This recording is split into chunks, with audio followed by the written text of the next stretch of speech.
E aí, pessoal, tudo bem? Sejam bem-vindos às videoaulas do projeto hidrossanitário da Engenho. Então, na aula passada a gente começou com o sistema de esgoto, onde a gente aprendeu a fazer o dimensionamento dos ramais de esgoto e dos ramais de descarga. Tudo bem simples, um era pela somatória das unidades anterior de contribuição e outro era todos os valores tabelados para cada uma das peças hidrossanitárias. Hoje a gente vai dar continuação com o sistema, onde a gente vai estar terminando ele. E a primeira coisa que a gente vai estar falando são sobre os coletores.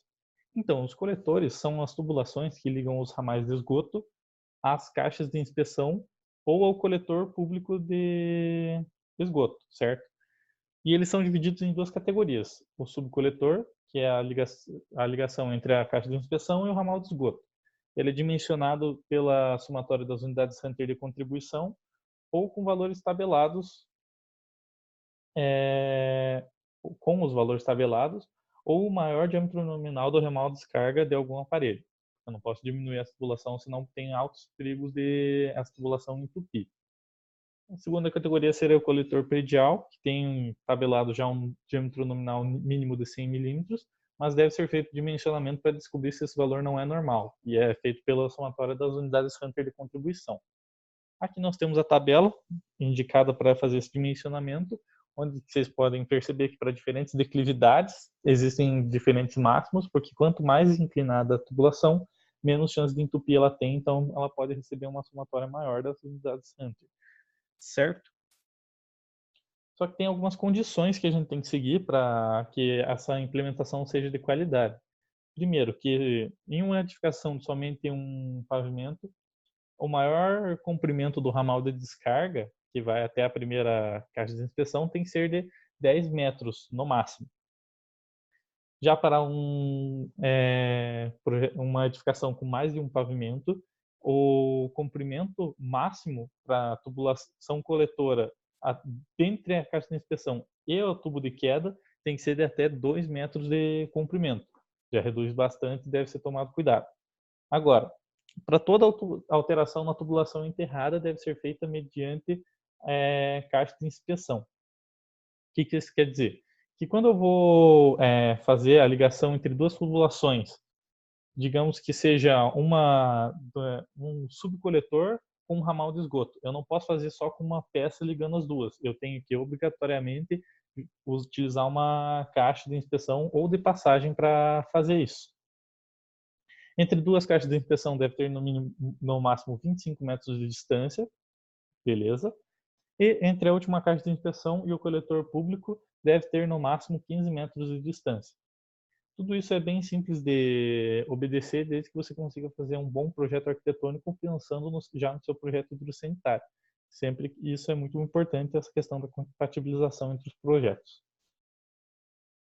Entre os equipamentos utilizados aqui a gente pode falar sobre a caixa de inspeção, permite a inspeção, limpeza, desobstrução, junção, mudanças de declividade e ou direções das tubulações.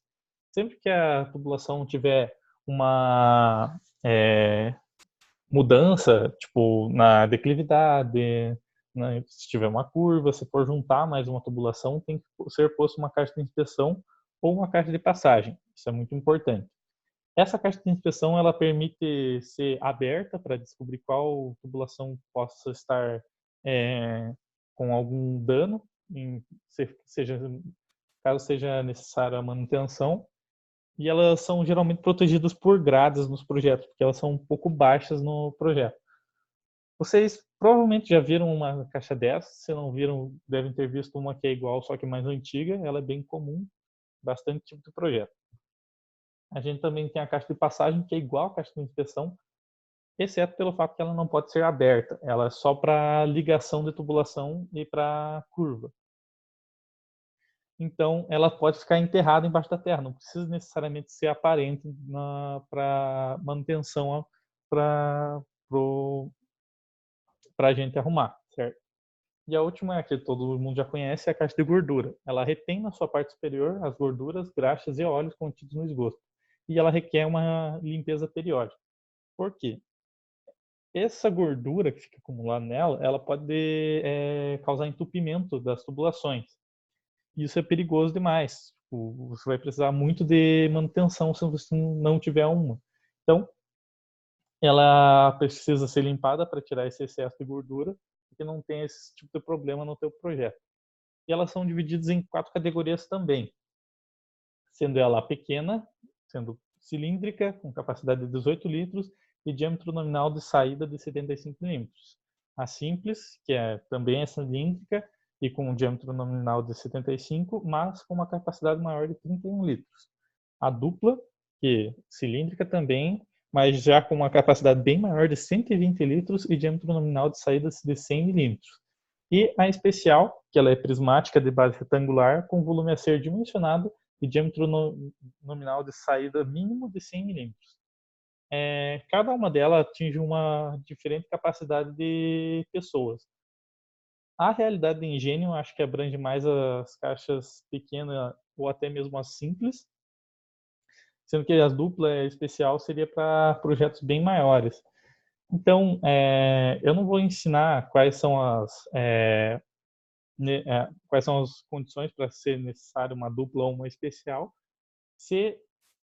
Só tome cuidado para projetos maiores que talvez seja necessário. Eu acho que até 2 famílias a simples comporta. Daí a dupla até 12 e a especial é maior do que 12. Eu não lembro direito os valores, mas só que vão atrás se for necessário, tá bom? Agora aqui a gente já pode ir para a tubulação de ventilação, que é a tubulação que expele todos os odores desconfortáveis do esgoto para que ela não retorne pelo vaso ou pela pia ou etc. A tubulação de ventilação, ela vai da tua área molhada até a parte superior da tua edificação, subindo certas distâncias baseado no tipo de terraço que você vai ter, no tipo de cobertura que você vai ter, certo? Ela, para lajes e telhados comuns, ela tem que ser 30 centímetros acima da edificação, ou seja, uma condição bem tranquila, não tem nenhum segredo. Mas já para terraço, como é para evitar os maus odores, ela tem que estar acima de 2 metros acima do nível do mesmo, porque para terraço as pessoas circulam por lá. Então tem que tomar cuidado para sempre pôr essa altura certa. Outra condição que deve ser seguida é que se se eles cumprirem as distâncias que eu falei antes, de 0,3 metros ou 2 metros, e não passar de 4 metros em relação às vergas e janelas, você tem que aumentar ainda mais, para 4 metros. Para daí você não ter incômodo com os odores dentro da casa, certo? Daí a parte do dimensionamento das colunas e ramais de ventilação é bem tranquilo. Para a tubulação, para a coluna de ventilação, você tem o dimensionamento pela unidade Hunter de contribuição, também também baseado no tubo de queda. O que acontece? Se a tua edificação não tiver mais do que um pavimento para ter um tubo de queda, então você não precisa se preocupar com ele. Você vai pela somatória das unidades Hunter de contribuição. Você vai ver a tua soma e você vai olhar nos diâmetros nominais mínimos para a coluna. Você vai ver que ela tem um comprimento máximo permitido baseado no teu diâmetro nominal, certo?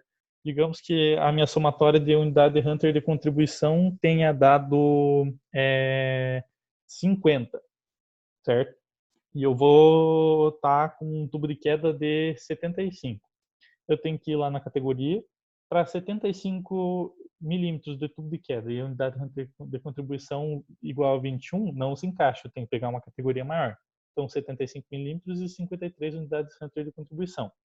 Eu vou olhar as categorias de diâmetro nominal mínimo para a coluna que eu vou ter. Eu vou ter 8 metros de comprimento para cima daquele ponto para 40 milímetros, 29 metros de comprimento acima daquele ponto para diâmetro nominal de 50 milímetros e 207 metros de comprimento para 75. Eu vou sempre escolher a minha opção mais econômica, ou seja, a minha mais curta, que atenda à altura da minha edificação. Se eu tiver 12 metros de edificação, a minha de 8 metros não vai ser possível utilizar. Então, vou pegar de 50 nesse caso. É bem tranquilo, não tem segredo nenhum. Talvez seja um pouco complexo de entender essa tabela gigante, porque ela tem muito dado. Aqui ela não está inteira, na verdade.